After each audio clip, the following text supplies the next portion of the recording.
اعوذ باللہ من الشیطان اللعین الرجیم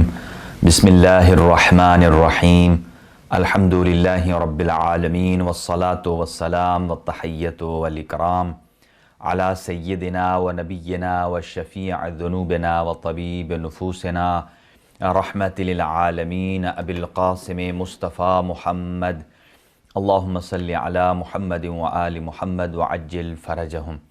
وعلى أهل بيته الطيبين الطاهرين المعصومين المنتخبين المنتجبين لا سيما على بقية الله الأعظم روحي وأرواح العالمين لتراب مقدمه الفداء عجل الله تعالى فرجه الشريف وسهل الله تعالى مخرجه الشريف أما بعد فقد قال الإمام حسين بن علي عليه الصلاة والسلام أريد أن أأمر بالمعروف وأنهى عن المنكر وأسیر بسیرت جدی و ابی علی ابن ابی طالب علیہ الصلاۃ والسلام۔ محترم ناظرین اور ویورز، بعرض سلام و ادب آپ کی خدمت میں پروگرام اخلاق اسلامی در کربلا اور در سفر کربلا لے کر کے حاضر خدمت ہیں، اور ہم پورے اس سفر کربلا کے دوران پیش آنے والے واقعات، ان میں سے کون کون سے ایسے پہلو ہیں کہ جو سیرت کے پہلو ہیں، جو اخلاقیات کے پروان چڑھانے کے پہلو ہیں، اور ہمارے لیے ایک اسوہ ہیں، ہمارے لیے ایک نمونہ ہیں اہل بیت اطہار علیہ الصلاۃ والسلام۔ اسی عنوان سے کچھ معروضات آپ کی خدمت میں پیش کر رہے تھے،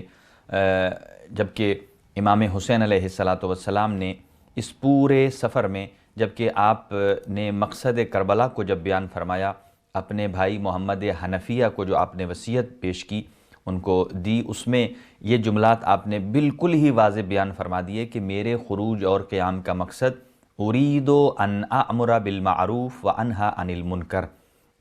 میں چاہتا ہوں کہ امر بالمعروف ہو اور نہی عن المنکر ہو۔ اور اس کے ساتھ ساتھ ایک دوسرا جملہ آپ نے ارشاد فرمایا، وَأَسِيرَ بِسِيرَةِ جَدِّي وَأَبِي عَلِيِّ بْنِ أَبِي طالب، اور میں یہ چاہتا ہوں کہ میں اپنے جد رسول خدا صلی اللہ علیہ وآلہ وسلم اور اپنے بابا امیر المؤمنین علی ابن ابی طالب علیہ الصلاۃ والسلام کی سیرت پر چلوں۔ فمن قبلنی بقبول الحق، جس نے حقیقت کو قبول کر لیا، فاللہ اولا بالحق، اللہ اس پر حق کی اولویت رکھتا ہے۔ ومن رد علی ھذا، جس نے اسے رد کیا، فَأَصْبِرُ حَتَّى يَقْضِيَ اللَّهُ بَيْنِي وَبَيْنَ الْقَوْمِ بِالْحَقِّ وَهُوَ خَيْرُ الْحَاكِمِينَ، پھر میں جس نے رد کیا، میں اتنا صبر کروں گا کہ اللہ تعالیٰ کی ذات میرے اور اس قوم کے درمیان حق کے ساتھ فیصلہ کرے، وہ خیر الحاکمین پروردگار ہے۔ اور اس میں سید الشہداء نے اسیر بسیرت جدی و ابی میں یہ واضح کر دیا کہ اس پورے سفر کربلا میں ایک حصہ امر بالمعروف کا ہے، دوسرا حصہ نہی عن المنکر کا ہے، اور اس پر بھی ہم کچھ معروضات گوشگزار کر چکے ہیں آپ کی خدمت میں، اور کچھ اور آئندہ آنے والے جلسات میں پیش کریں گے۔ تو کربلا کا جو معرکہ ہے، یہ اقتدار کی جنگ نہیں ہے، یہ اقتدار کا معرکہ نہیں ہے، بلکہ اقدار کا معرکہ ہے۔ اور حکمرانوں کی اصلاح کے لیے سید الشہداء نہیں نکلے۔ اگر یہ کہتے کہ اس زمانے میں جو حاکم ہے وہ یزید ابن معاویہ ہے، اور اس کی اصلاح اگر ہو جائے تو پھر عوام کی اصلاح خود بخود ہو جاتی ہے، تو کہا نہیں، حکمران کی اصلاح کے لیے نہیں نکلا، بلکہ میں لطلب الاصلاح فی امت جدی، اپنے جد رسول خدا صلی اللہ علیہ وآلہ وسلم کی امت کی، یعنی گویا ہر فرد کی اصلاح کے لیے سید الشہداء نکلے ہیں۔ اور ہادی برحق وہ ہوتا ہے جسے اپنی قوم کے مرض کا علم ہو اور امت کے لیے مرض کی تشخیص کر سکتا ہو، تب اس کا معالجہ ہو سکتا ہے۔ یہ اقدار کا معرکہ اس لیے ہے کہ اقتدار کے معرکے میں انسان خواتین کو نہیں لے جاتا، اپنے ساتھ بچوں کو نہیں لے جاتا ہے، لیکن اقدار کے اس معرکے میں امام حسین علیہ السلام نے اپنے قافلے میں خواتین کو بھی شامل کیا، بچوں کو بھی شامل کیا، اور اس کا مطلب یہ ہے کہ سید الشہداء اقدار کو بچانے کے لیے، اخلاقیات کو بچانے کے لیے وہ جو بہترین قدریں ہیں قرآن مجید کی نگاہ میں، اللہ کی نگاہ میں، رسول خدا صلی اللہ علیہ وآلہ وسلم کی نگاہ میں، اہل بیت اطہار علیہ الصلوۃ والسلام کی نگاہ میں، ان کو آگے بڑھانا چاہ رہے تھے۔ اور اخلاقیات کی اوج، یعنی اخلاقیات کو جو ایک بلندی عطا کی ہے اس پورے سفر کربلا میں، اس میں صرف مردوں کا کردار نہیں ہے بلکہ خواتین کا کردار بھی بہت اہم ہے، جیسا کہ امام حسین علیہ السلام کی شہادت روز عاشور تک یہ کربلا کا ایک مرحلہ ہے، اور دوسرا مرحلہ کہ جسے کربلا کی علت بقائی کہا جاتا ہے وہ جناب زینب کبریٰ سلام اللہ علیہا کا سفر ہے، وہ آپ کی راستے کی مصیبتیں ہیں، پھر وہ آپ کا امر بالمعروف ہے، آپ کا نہی عن المنکر ہے، اور آپ نے ایوان یزید کو اپنے خطبات کے ساتھ اور اپنے مواعظ کے ساتھ ایسے للکارا ہے کہ وہاں بہت سارے افراد رونے پر مجبور تھے۔ یہ ایام چونکہ ایام عزا ہیں، 40 کے ایام ہیں، ان میں قافلے جوق در جوق حرم سید الشہداء امام حسین علیہ السلام کی طرف بڑھ رہے ہیں، اور صرف وہی نہیں بلکہ آسمان سے بھی ایک پوری جماعت آتی ہے، گروہ در گروہ اترتے ہیں اور زیارت کر کے اور پھر وہ واپس چلے جاتے ہیں۔ امام سجاد علیہ السلام کی ایام ہیں، جناب صدیقہ طاہرہ سلام اللہ علیہ کے ایام ہیں، 40 کے ایام، اور معمولاً جن کے ہاں ایک مر جائے اور وہ جوان مر جائے تو ریئیکشن یہ آتا ہے کہ لوگ کفران نعمت کر بیٹھتے ہیں، اپنی عبادات کو بھول جاتے ہیں۔ یہ اس وقت ہوتا ہے کہ جب انہیں اس واقعے کا علم نہیں ہوتا ہے، یعنی کہ اس سے پہلے ان کے ذہن میں نہیں تھا کہ ایسا ہونے والا ہے، جیسا کہ کوئی آدمی اگر گھر سے باہر نکلتا ہے اور اس کا راستے میں کوئی تصادف ہو جاتا ہے جس کے نتیجے میں اس کی فیملی کو ایک بڑا نقصان اٹھانا پڑتا ہے، تو ایسی کیفیت میں اس کی فیملی پہلے سے پریپیئر نہیں تھی، اس لیے ان کے دکھ درد میں زیادہ اضافہ ہوتا ہے۔ اگر ان کو پہلے سے پتہ چل جائے کہ یہ نقصان ہوگا تو وہ کبھی اپنے بچے کو باہر نہ جانے دیں اور پھر ہمیشہ اس کی کیئر کریں۔ لیکن میرا سلام ہے کربلا کی خواتین پر، کربلا کی ماؤں پر، کربلا میں جانے والے تمام اعوان و انصار پر، اور خود سید الشہداء امام حسین علیہ السلام اس پورے سفر کربلا کو آپ جانتے تھے کہ لمحہ بلمحہ کیا ہونے والا ہے، اور اسی چیز کو جناب زینب کبریٰ سلام اللہ علیہا کے علم میں بھی لایا، اور سب کچھ جانتے ہوئے پھر اس منزل کی طرف آگے بڑھ رہے ہیں۔ تو پھر جناب زینب کبریٰ سلام اللہ علیہا کا جو جملہ نظر آتا ہے، فرماتی ہے ما رأیت فیہ الا جمیلا، میں نے اس میں سوائے جمال پروردگار کے اور کچھ نہیں دیکھا ہے، اور پھر اللہم تقبل منا ھذا القربان کی دعائیں بلند کرتی ہیں۔ اور پھر ایک اور جو جملہ ملتا ہے کہ جب جناب زینب کبریٰ سلام اللہ علیہا گنج شہداء پر پہنچی ہیں اور امام حسین علیہ السلام کی لاشے کو خاک و خون میں غلطاں دیکھا ہے، آپ جملات ارشاد فرماتی ہیں کہ کیا میرا بھائی تو ہے؟ کیا میرا ماں جایا تو ہے؟ اور پھر فرماتی ہیں کہ صلی علیکہ، مدینے کی طرف رخ کر کے صلی علیکہ ملیک السماء وَهَذَا حُسَيْنٌ مُرَمَّلٌ بِالدِّمَاء، تعجب سے، اے میرا نانا، اے ہمارے جد، آپ پر تو ملائکہ درود و سلام بھیجتے ہیں، یہ آپ کا حسین ہے کہ جو خاک و خون میں غلطاں ہے۔ اگر کوئی قتل ہو جائے تو لوگ احتجاج کرتے ہیں، یعنی میت کو رکھ کر لوگ حکومت وقت سے مطالبہ کرتے ہیں کہ قاتلوں کو کیفر کردار تک پہنچایا جائے، ہمارے لیے اس کا ہمیں حق فراہم کیا جائے، اور یہ تمام تر چیزیں مطالبہ حکومت وقت سے کیا جاتا ہے۔ لیکن یہاں ایک نہیں 72 ہیں، اور وہ بھی عام نہیں، بے دردی سے قتل کیا گیا، اور اولین و آخرین میں ایسی مثال کہیں نہیں ملتی ہے، اور پھر دفنانے کی بھی اجازت نہیں ہے۔ جب یہ جملات کہے گئے کہ بی بی زینب کبریٰ سلام اللہ علیہا نے حضرت فضہ سے کہا کہ جائیے عمر سعد سے پوچھئے کہ ہم اپنے میت دفنا لیں، تم تو اپنے دفنا رہے ہو، تو جو جواب ملا کہ میت تو مسلمانوں کے دفنائے جاتے ہیں، اس سے بڑی اور مصیبت کیا ملتی ہے۔ یہ دو جملے جب حضرت امیر المؤمنین باہر سے مصائب کا شکار ہو کر جب گھر جاتے تھے تو جناب سیدہ سلام اللہ علیہا نے پوچھا کہ آپ اتنے افسردہ کیوں ہیں؟ اور وہیں پر یہ جملات ظاہر ہوئے کہ میں باہر جاتا ہوں اور لوگوں کو سلام کہتا ہوں اور لوگ میرے سلام کا جواب نہیں دیتے، یعنی اس کا مطلب یہ ہے کہ مجھے جواب کے لائق نہیں سمجھتے۔ اگر کوئی مسلمان سلام کرے تو سلام کرنا مستحب ہے، جواب دینا واجب ہے، تو وہ مجھے جواب دینا پسند نہیں کرتے۔ تو یہاں سید الشہداء امام حسین علیہ السلام کے لاشوں کی تدفین کی باری ہے، تو جواب یہ مل رہا ہے کہ مسلمانوں کے دفنائے جاتے ہیں۔ یعنی یہ تو وہ بات ہے کہ جو حقوق انسانی کی، یعنی ان کے بنیادی حقوق کی حقوق سے بھی صرف نظر کیا گیا ہے کہ چاہے کوئی بھی ہو، کسی مذہب کا ہو، کسی فرقے کا ہو، بس انسان ہونا چاہیے۔ انسانیت کے ناطے اس کی توہین برداشت نہیں ہوتی کہ بڑے اچھے انداز سے ان کی تجہیز کی جاتی ہے، ان کی تکفین کی جاتی ہے، ان کی تدفین ہوتی ہے، اہل خانہ کو تسلیاں دی جاتی ہیں، لیکن یہاں تو ماجرا بالکل سراسر بالکل برعکس ہے، اور دشمنیاں تو موت پر ختم ہو جاتی ہیں۔ یعنی یہ اخلاقی پہلو ایسے ہیں کہ انسان کی عقل دنگ رہ جاتی ہے کہ اہل بیت اطہار نے اتنا صبر کیا، اتنا تحمل کیا، دشمنیاں تو موت پر ختم ہو جاتی ہیں، لیکن یہاں اعضاء کاٹے گئے، لاشوں کے اوپر گھوڑے دوڑائے گئے۔ آپ زیارت کے جملے پڑھتے ہیں، یبنا آکلۃ الاکباد، کوئی ہے جو کلیجہ چبانے والی کا بیٹا ہے؟ اور امیر المؤمنین علی ابن ابی طالب علیہ السلام نے بھی جب آپ کے سر میں ضرب لگی اور اس کے بعد اہل خانہ کو جمع کر کے رسول اکرم صلی اللہ علیہ وآلہ وسلم کا فرمان سنایا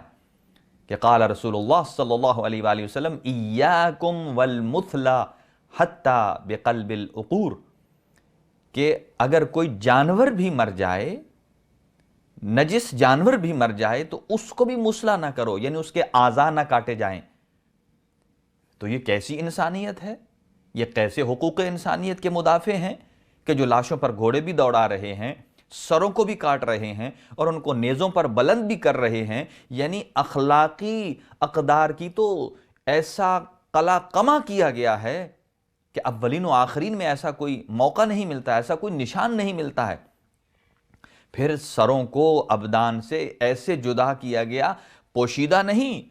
بلکہ بیبیوں کے سامنے جدا کیا گیا،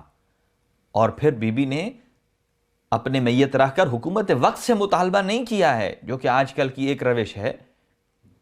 بلکہ بی بی نے فرمایا واللہ احکم الحاکمین، اللہ احکم الحاکمین ہے، وہ بہترین فیصلہ کرنے والا ہے۔ بی بی نے تو یہاں تک جملات ارشاد فرمایا یا یزید کد کیدک وسع سعیک لا تمحو ذکرنا، یہ جو کچھ تم نے کیا ہے، اپنا جو بھی جہد کر لو، جو سعی کر لو، سعی ناتمام کر لو، جو مکر و فریب کر لو، ہمارے ذکر کو مٹا نہیں سکتے ہو۔ اسی لیے بی بی نے اس خطبے میں بھی ارشاد فرمایا واللہ انی ارا ذکر ابی عبداللہ الحسین یملأ الارض والسماء، کہ میں دیکھ رہی ہوں، نگاہ زینب کبریٰ سلام اللہ علیہا دیکھ رہی ہے کہ یہ زمین ذکر ابا عبداللہ الحسین سے بھر چکی ہے، آسمان بھی ذکر ابی عبداللہ الحسین سے بھر چکا ہے۔ اور یہی آپ دیکھیے آج دنیا کی کوئی لینگویج ایسی نہیں ہے جس میں ذکر سید الشہداء نہ ہو رہا ہو، اخلاقیات کو بیان نہ کیا جا رہا ہو، عقائد اہل بیت اطہار علیہ السلام کو بیان نہ کیا جا رہا ہو، رسول خدا صلی اللہ علیہ وآلہ وسلم کی دین مبین اسلام کی توضیح، اس کی تفسیر، اس کی تشریح کو بیان نہ کیا جا رہا ہو، بلکہ ان ایام میں تو اگر آپ گوگل بھی کریں اور وہاں ایک جملہ ملے گا انا مجنون الحسین، انا مجنون الحسین، یا ابا عبداللہ الحسین، یہ جملات تو السلام علیکہ یا ابا عبداللہ الحسین، یہ جملات تو ہر زبان میں آپ کو ملیں گے، ہر پرچم پر ملیں گے، ہر جگہ آپ کو ملیں گے۔ تو سید الشہداء کے خطابات میں حتیٰ روز عاشور جو کہ اتنا سخت ترین دن تھا کہ ہزاروں کی تعداد میں دشمن سامنے موجود ہے، لیکن اس کے باوجود سید الشہداء امام حسین علیہ السلام امر بالمعروف بھی کر رہے ہیں اور ان کو بد اخلاقی سے روک رہے ہیں۔ اس کی ایک ایگزامپل دیتا ہوں، خود امام حسین علیہ السلام کا ایک خطبہ ہے جو مناشدہ ہے، امام ان سے ہمدردی کر رہے ہیں کہ میرے قتل کی وجہ سے تم جہنم میں چلے جاؤ گے، اتنا بھی کوئی خیر خواہ ہو سکتا ہے؟ یہ صرف وہی ہو سکتا ہے جو حجت خدا ہے، یہ وہی ہو سکتا ہے جو اپنی قوم اور ملت کا درد رکھنے والا ہے۔ ہاں، اگر یہ پلٹ کر آ جاتے، تمام اصحاب آمان کی شہادت کے بعد بھی سید الشہداء کی بارگاہ میں جھک جاتے، یہ تو وہ کریم ابن کریم ہے کہ ان کو بھی معاف کرنے کو تیار تھے۔ جب حر ابن یزید ریاحی کو معاف کر دیا،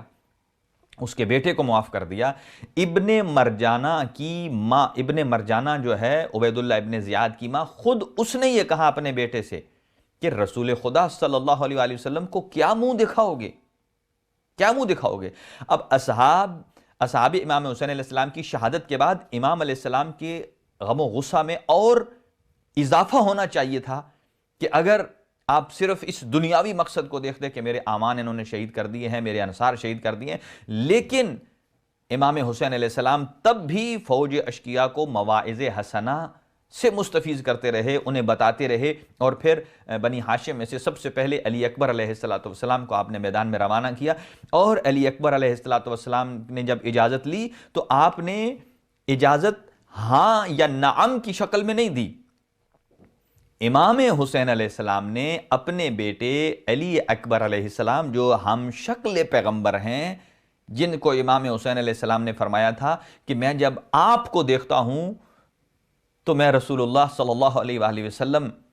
کو دیکھ لیتا ہوں، یعنی جب مجھے رسول خدا کی یاد آتی ہے تو میں آپ کو دیکھ لیتا ہوں، آپ کا نام علی ہے تو آپ کو دیکھنے سے مجھے بابا کی یاد آتی ہے۔ تو پھر آپ نے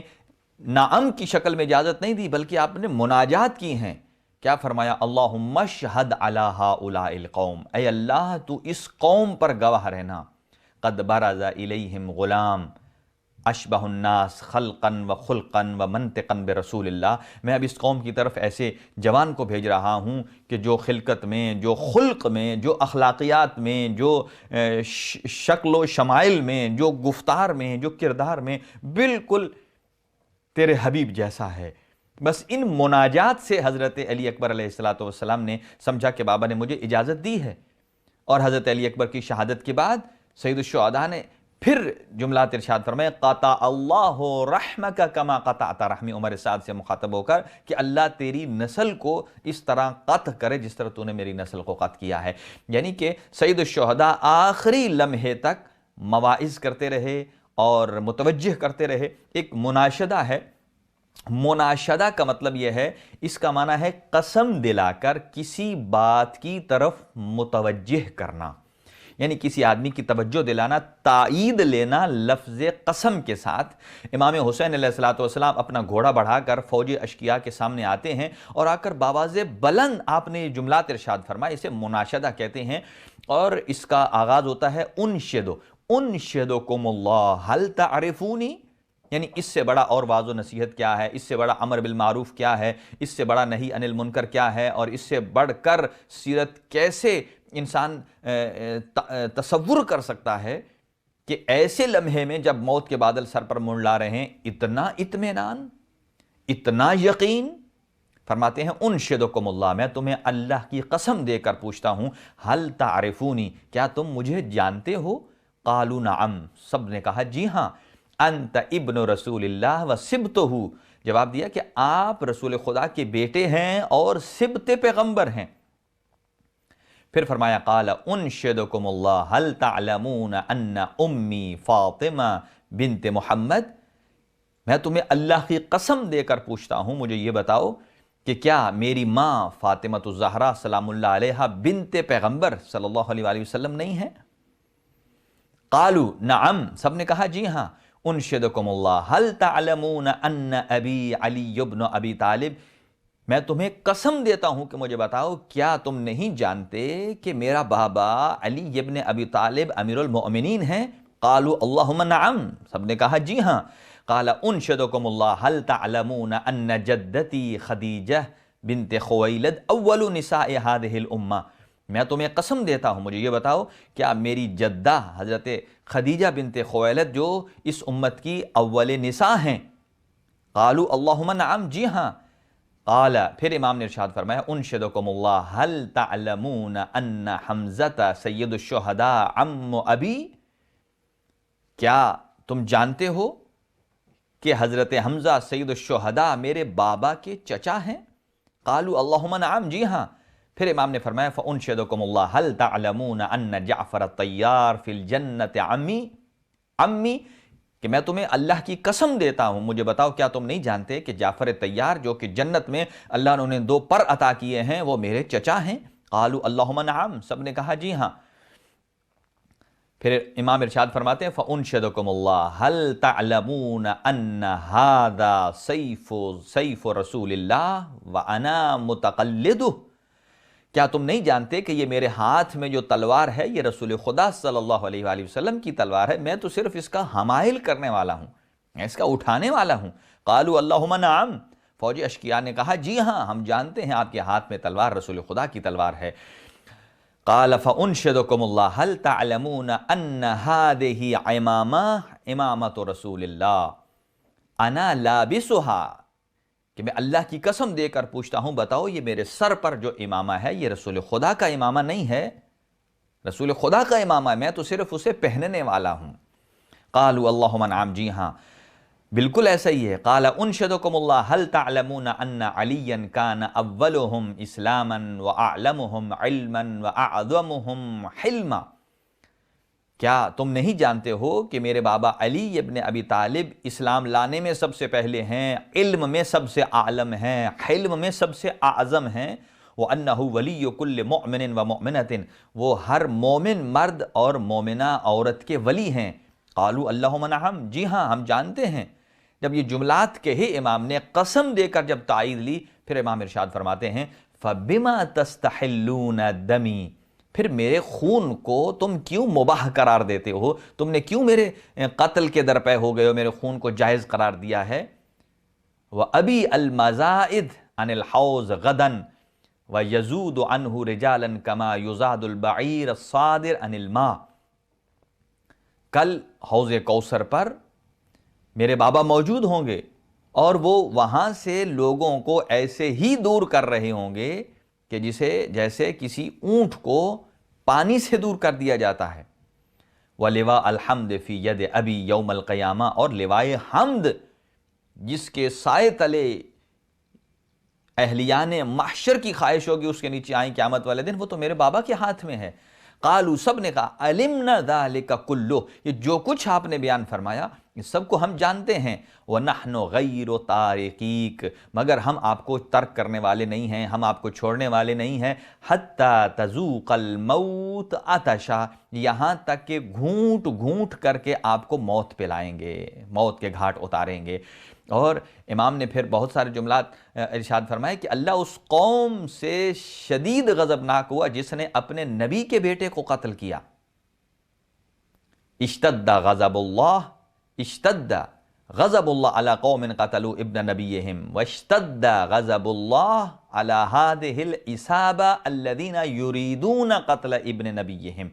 کہ اور اللہ کا غضب شدید ہے، اللہ کا غضب اس گروہ پر کہ جو ابھی اپنے نبی کے بیٹے کو قتل کرنا چاہتے ہیں۔ پھر امام نے یہاں جملات ارشاد فرمایا واللہ اللہ کی قسم یہ لوگ جو مجھ سے چاہتے ہیں وہ میں ہرگز نہیں کر سکتا ہوں، نہ میں بیعت کر سکتا ہوں، نہ میں اخلاقی اقدار کو پامال کر سکتا ہوں اور نہ پامال ہوتے دیکھ سکتا ہوں، بلکہ میں حلال محمد کو تا قیامت حلال کرنے کے لیے اور حرام محمد کو تا قیامت حرام رکھنے کے لیے دین اسلام کی سربلندی کے لیے اپنی جان کا نذرانہ بھی پیش کر دوں گا، یہاں تک کہ میں اپنے خون سے خضاب شدہ اللہ کی بارگاہ میں پیش ہو جاؤں گا۔ پھر آپ نے ان لوگوں سے پوچھا یہ تو بتاؤ کہ تم میرے خون کو کیوں حلال اور مباح سمجھتے ہو؟ ان لوگوں نے کیا جواب دیا؟ قالوا بغضنا وعدوانا بغضا وعدوانا کہ یہ ہمارا آپ سے بغض ہے اور ہماری آپ سے عداوت ہے، یہ اس کی وجہ سے ہے سب کچھ۔ تو سید الشہداء امام حسین علیہ السلام نے پورے اس سفر میں کسی آدمی نے سید الشہداء سے یا آپ کے پورے جو اہل بیت اطہار تھے آپ کے حتیٰ اعوان و انصار سے بھی بد اخلاقی نہیں دیکھی ہے۔ ایسے تربیت کیا ہے اہل بیت اطہار نے اپنے چاہنے والوں کو۔ اور فوج کے علمبردار حضرت عباس ابن علی جب شہید ہوتے ہیں تو اب وہاں پہنچتے ہیں تو فرمایا جو آنکھ تیرے خوف سے نہیں سوتی تھی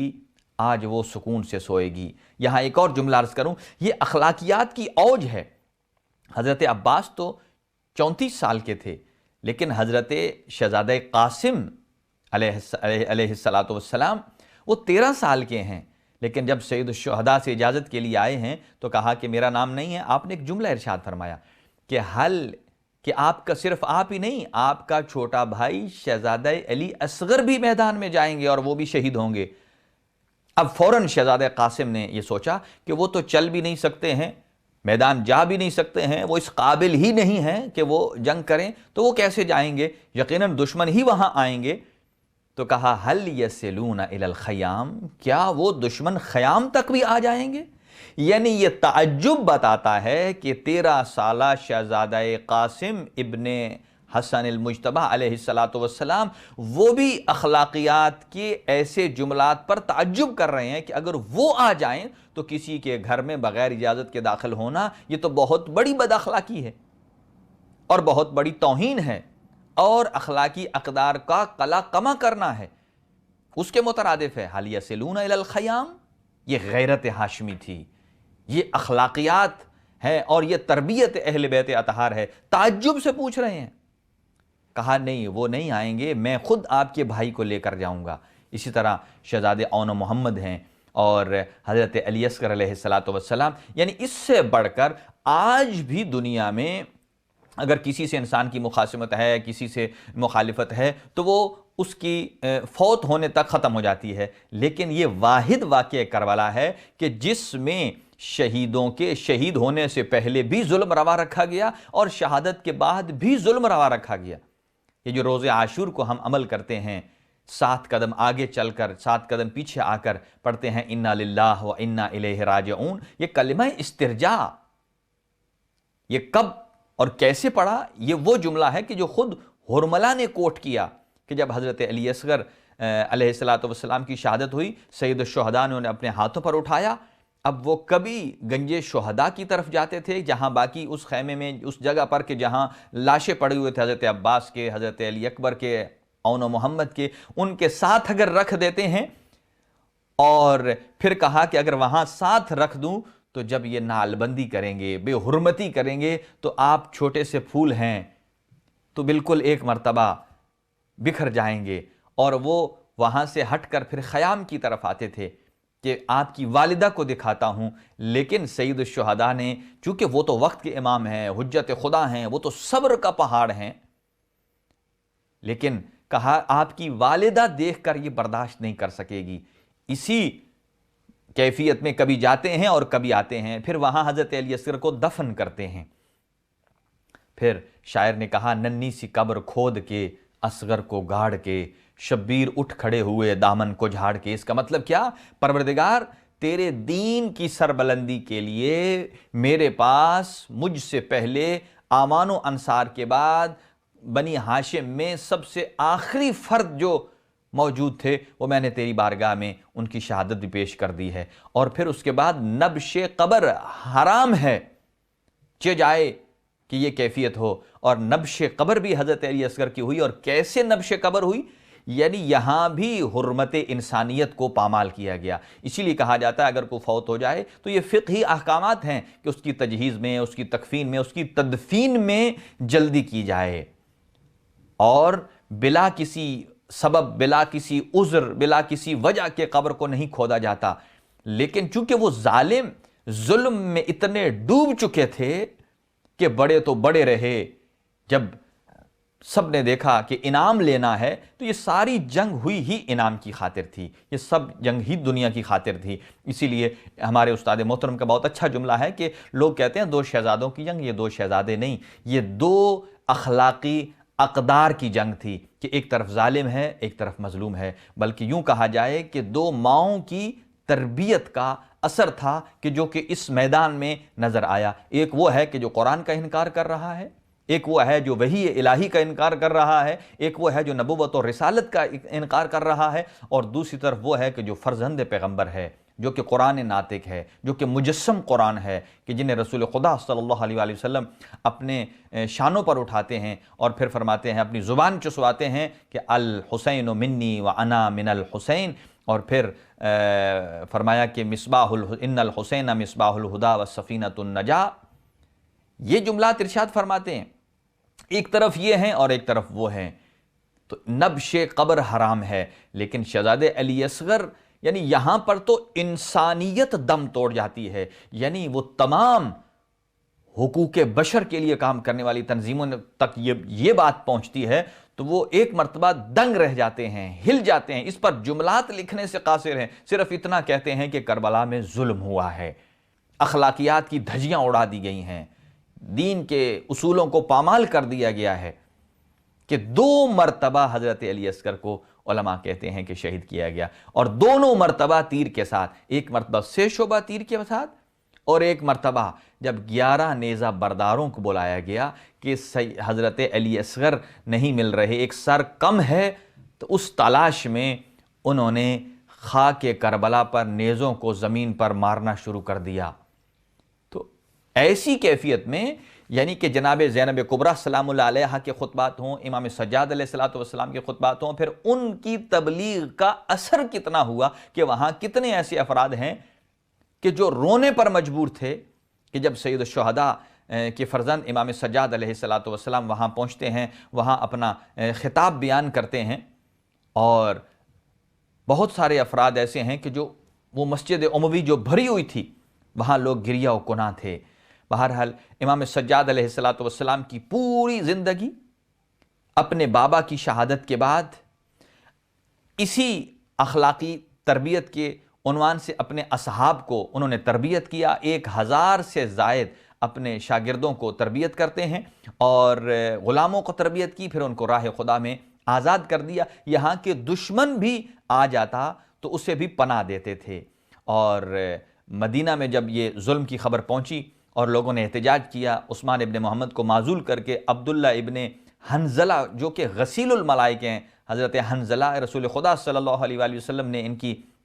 وفات کے بعد فرمایا تھا کہ میں نے خود دیکھا ہے کہ اسے جبرائیل اور ملائکہ غسل دے رہے ہیں، یہ غسیل الملائکہ ہیں، ان کے بیٹے کو اپنا جانشین بنا لیا۔ اور پھر مسلم ابن عقبہ کو، یعنی کربلا کے بعد بھی ظلم در ظلم، ایک ظلم کو چھپانے کے لیے، ایک جھوٹ کو چھپانے کے لیے انسان کو کتنے جھوٹ بولنے پڑتے ہیں۔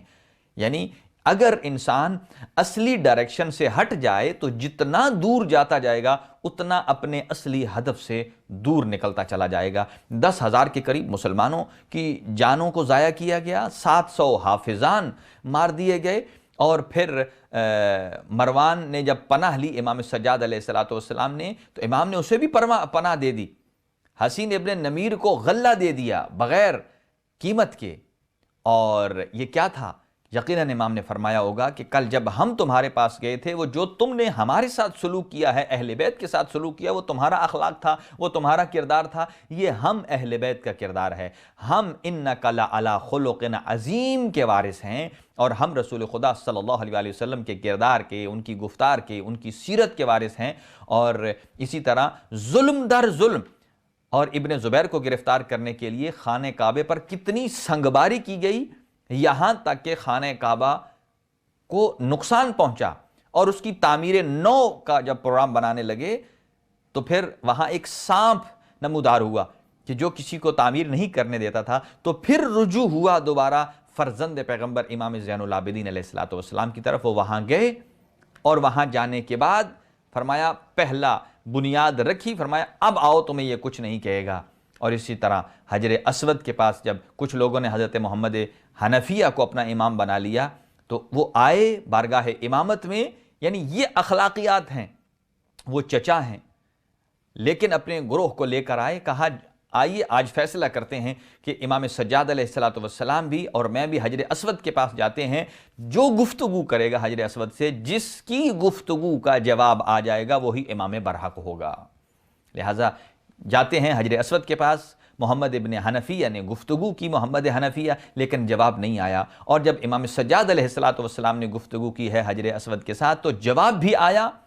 اور امام زین العابدین علیہ السلام کی امامت اور حجیت کا بھی تذکرہ کیا، اور تمام کے تمام وہ افراد کے جو حضرت محمد حنفیہ کے ساتھ تھے امام سجاد علیہ السلام کے ساتھ شامل ہوئے، اور امام زین العابدین علیہ الصلوۃ والسلام کا ایک بہترین کردار جو واقعہ کربلا کے بعد ملتا تھا کہ جب بھی کوئی طالب علم آ جاتا، چاہے وہ دینی طالب علم ہو، کوئی بھی طالب علم ہو، اس کے احترام میں آپ کھڑے ہو جاتے تھے۔ البتہ اگر کوئی واعظ آتا، اگر کوئی واقعہ کربلا کو بیان کرنے والا آتا، وہ تو امام ویسے ہی اس کے استقبال کے لیے کھڑے ہو جاتے تھے، چونکہ آپ نے وصیت بھی کی تھی اپنے بیٹے امام محمد باقر علیہ الصلوۃ والسلام کو کہ 10 سال برابر منی میں جائیے گا اور میرے بابا کی مظلومیت کا ذکر کیجئے گا۔ جہاں حجاج کرام قربانیاں لے کر وہاں پہنچیں گے تو جو بھی طالب علم آتا، امام زین العابدین علیہ السلام اس کے احترام میں کھڑے ہو جاتے، اس کو اپنے ساتھ بیٹھاتے، اس کی عزت افزائی کرتے، تاکہ دوسرے لوگوں کو یہ پتہ چلے کہ جو علوم محمد و آل محمد کے لیے آگے بڑھتا ہے اس کا مقام کتنا بلند ہے۔ اور پھر جب کوئی سائل آتا، ایک طالب علم کے احترام میں اٹھتے تھے، جب بھی کوئی سائل آتا، یعنی یہ آج کے حوالے سے جو لوگ سیلاب زدگان کی مدد کر رہے ہیں، اللہ تعالیٰ کی ذات ان کی مدد اپنی بارگاہ میں قبول فرمائے، اور جو جس درد دل سے ان کی خدمت کر رہے ہیں یا جو نیک نیتی سے ان تک خوراک پہنچا رہے ہیں، ان تک لباس پہنچا رہے ہیں، ان تک بستر خیمے جو چیزیں ان تک پہنچا رہے ہیں، یہ اللہ تعالیٰ کی ذات اپنی بارگاہ میں قبول فرمائے اور ان کی نیت کو ہمیشہ کے لیے خالص رکھے۔ جب بھی کوئی سائل آتا تھا تو امام سجاد علیہ السلام احترام میں کھڑے ہو جاتے تھے، اس کا استقبال کرتے تھے، عزت افزائی کرتے تھے اور پھر دعا کرتے تھے۔ جب اصحاب نے پوچھا کہ آپ کیوں احترام میں کھڑے ہو جاتے ہیں، کہا کہ اس سائل نے آ کر ہمارے مال کو اس قابل بنایا ہے کہ وہ بارگاہ خداوندی میں پیش کیا جا سکے، لیکن شرط اس کے لیے یہ ہے کہ انسان کی نیت خالص ہونی چاہیے، انسان کی نیت للہ فی اللہ ہونی چاہیے۔ امام اتنے رؤوف امام ہیں کہ جس ناقہ پر آپ نے 20 حج کیے ہیں، اگرچہ وہ ساتھ ساتھ ناقہ چلتی تھی، آپ پیدل سفر کرتے تھے، اس کو ایک تازیانہ تک نہیں مارا۔ اتنے رؤوف امام ہیں، اتنے رحم دل امام ہیں۔ اور امام علیہ السلام کی شہادت کے بعد 3 دن تک آپ کی قبر کے گرد وہ طواف کرتی رہی اور پھر وہیں وہ ناقہ فوت ہو گئی۔ اور امام زین العابدین علیہ السلام کا اخلاق یہ ہے کہ ایک مرتبہ، جیسے کہ ابھی یہ ایام ہیں، لوگ قافلے جا رہے ہیں عتبات عالیہ کی زیارات کے لیے، لیکن ان میں ہر آدمی کی یہ کوشش ہونی چاہیے کہ دوسرے زائر کو اس قدر احترام کی نگاہ سے دیکھے، اس قدر عزت دے، اس کی عزت کے صدقے اللہ تعالیٰ کی ذات اس کے اس سفر زیارت کو قبول فرمائے گا۔ یہ سیرت انبیاء رہی ہے، یہ سیرت ائمہ ہدیٰ علیہم السلام رہی ہے کہ وہ لوگوں کی خدمت کرتے تھے۔ امام سجاد علیہ السلام مدینہ سے مکہ کی طرف جا رہے تھے تو ایک غیر معروف قافلہ تھا کہ جس میں آپ موجود تھے، اور امام نے قافلے کے جتنے افراد تھے ہر ایک کی خدمت کرنا شروع کر دی۔ کسی کے سامنے کھانا پیش کر رہے ہیں، کوئی اگر تھک گیا ہے تو اسے سہلا رہے ہیں، کوئی اگر مدد کا خواہش مند ہے تو اس کی مدد کر رہے ہیں، کوئی کسی کے پاس اگر وزن زیادہ ہے تو وزن اٹھانے میں مدد کر رہے ہیں، یہ چنانچہ، اور اگر کسی کے پیر زخمی ہو گئے ہیں چلنے کی وجہ سے تو اس کو مرہم پٹی کر رہے ہیں۔ تو یہ سب کچھ جب کر رہے تو جب وہاں مدینہ سے نکلے اور مکہ پہنچنے جا رہے تھے تو ایک شخص جو امام سجاد علیہ السلام کو جانتا تھا، اس نے قافلے کے ذمہ دار سے کہا، وہاں کے افراد سے کہا کہ اے یا ایھا الناس، کیا آپ جانتے ہیں کہ یہ کون فرد ہیں جن سے آپ خدمت لے رہے ہیں؟ کہا ہمیں اس کا علم نہیں ہے۔ کہا یہ علی ابن الحسین زین العابدین ہیں، یہ فرزند پیغمبر ہیں۔ جب انہیں یہ معلوم ہوا تو انہوں نے کہا فرزند پیغمبر، آپ نے، ہم تو پہچان نہیں سکے، آپ نے ہمیں بتایا ہی نہیں، اور اللہ کیا کہ ہم نے کوئی ایسا کام نہیں کہا آپ سے کہ جس سے آپ کی توہین ہو جائے، جس سے آپ کی انسلٹ ہو جائے۔ امام علیہ السلام نے فرمایا کہ میں نے اس قافلے کا انتخاب ہی اس لیے کیا ہے کہ جس قافلے میں مجھے کوئی جانتا نہیں تھا، سارے مجھ سے ناآشنا تھے، کہ جب بھی میں جاتا ہوں اور جو آشنا ہوتے ہیں وہ مجھے یہ خدمت کرنے کا موقع نہیں دیتے ہیں۔ لہٰذا ان ایام میں زائرین کی خدمت، زائر سید الشہداء کی زیارت کے بارے میں روایت کے یہ الفاظ ہیں کہ من زار قبر الحسین کمن زار اللہ فی عرش، کہ جو امام حسین علیہ السلام کی قبر مطہر کی زیارت کرتا ہے گویا اس نے عرش پر خداوند عالم کی زیارت کی۔ اب یہاں اس کا مطلب ہرگز یہ نہیں ہے کہ اللہ کا کوئی وجود ہے، اللہ کا کوئی اللہ اس طرح جسم اور وجود رکھتا ہے جس طرح ہم ہیں یا باقی اور موجودات ہیں، قطعاً ایسا نہیں۔ باقی ساری موجودات ممکن الوجود ہیں، اللہ تعالیٰ کی ذات واجب الوجود ہے، اور جو دنیا میں جو کائنات میں صرف اور صرف ایک ہی ذات ہے، اور وہ ذات وحدہ لا شریک ہے۔ اور اس کا مطلب یہ بھی نہیں کہ وہ صرف عرش پر ہی براجمان ہے، کسی اور جگہ نہیں ہے۔ کائنات کی کوئی ایسی جگہ نہیں ہے کہ جہاں خداوند عالم کی ذات موجود نہ ہو۔ تو پھر کیا مطلب کہ جو امام حسین کی قبر کی زیارت کرے اس نے اللہ کی زیارت کی؟ اس کا مطلب یہ ہے امام حسین نے جام شہادت نوش کیا، اور امام حسین نے جو مقصد بیان کیا، مقصد شہادت حسین، مقصد زیارت حسین، وہی مقصد ہے جو امام مقاصد عاشورہ کے وہی مقاصد ہیں کہ جو در حقیقت دین کے مقاصد ہیں، جو در حقیقت اللہ پروردگار عالم کے بھیجے ہوئے اصول اور قواعد کے مقاصد ہیں۔ تو اس کا مطلب یہی ہے کہ جس نے جو مقصد حسین ہے وہ در حقیقت اسی مقصد کو پرچار کرنے جا رہے تھے کہ جو مقصد خداوند عالم ہے، انسانیت کی ہدایت ہے، لوگوں کو اچھائی کی طرف دعوت دینا ہے، لوگوں کو برائی سے روکنا ہے، لوگوں کو اخلاقی اقدار کی طرف لے کر جانا ہے، اسی معاشرے کو بیدار کرنا ہے۔ اس معاشرے میں ایسے افراد کہ جو اخلاقیات کی اس منزل اسفل پر پہنچ چکے ہیں، نچلی ترین سیڑھی پر پہنچ چکے ہیں، ان کو وہاں سے اٹھانا، اس دلدل سے نکالنا، اس جہالت کے دریا سے نکالنا اور لے جانا اس اوج تک، اقدار کی اوج تک، تاکہ لوگ سمجھ سکیں کہ واقعہ کربلا کیا ہے، لوگ سمجھ سکیں دین اسلام کیا ہے، لوگ اصلی دین کو پہچان سکیں۔ اصلی دین بڑا ہی تحمل کا دین ہے، دین رسول خدا صلی اللہ علیہ وآلہ وسلم، دین اسلام بڑے ہی تحمل اور تواضع کا دین ہے، یہ دوسروں کی رسپیکٹ کا دین ہے۔ اس میں ہر انسان کی عزت کو ملحوظ نظر رکھا جاتا ہے، چاہے وہ کسی مکتب سے ہے، چاہے وہ کسی فرقے سے ہے۔ اخلاقی اقدار کو بلند کیا جاتا ہے، بولنے میں، الفاظ کے چناؤ میں یہ دین کہتا ہے کہ ایسے الفاظ کا انتخاب کیجئے جس سے کسی کی توہین نہ ہو، کسی کی عزت ہو۔ یہی دین بتاتا ہے کہ والدین کا ادب کیا ہے، احترام کیا ہے، اساتذہ کا ادب کیا ہے، احترام کیا ہے، اور اپنے زمانے کے امام کو پہچاننا کیسے ہے، پہچان کر ان کی معیت کیسے اختیار کرنی ہے، ان کے نقش قدم پر کیسے چلنا ہے۔ یہ صرف بزرگان یا بڑوں کا کام نہیں ہے، بلکہ یہ ایسا قافلہ ہے کاروان کربلا کہ جس میں 6 مہینے سے لے کر 90 سال تک بوڑھے شامل ہیں۔ اور عزاداری سید الشہداء امام حسین علیہ السلام میں جتنے افراد گامزن ہیں، اللہ تعالیٰ ان کی اس مسائی جمیلہ کو اپنی بارگاہ میں قبول و منظور فرمائے، اور کوشش کریں کہ اس پورے واقعے میں، پورے اس سفر کربلا میں، سفر عشق میں دوسروں کی جتنی زیادہ سے زیادہ خدمت ہو سکے۔ کیوں زیارت حسین زیارت خدا ہے؟ شرط یہ ہے کہ عارفاً بحق ہی، کہ جو امام حسین علیہ السلام کے حق کی معرفت رکھتا ہے، حق کو پہچانتا ہے کہ سید الشہداء کے قیام کا مقصد کیا ہے، آپ کے خروج کا مقصد کیا ہے۔ آپ نے فرمایا کہ امر بالمعروف، امر بالمعروف، ہر گھر میں اللہ تعالیٰ کی ذات نے ایک ولی شرعی کیوں رکھا ہے، اور قرآن مجید فرماتا ہے قو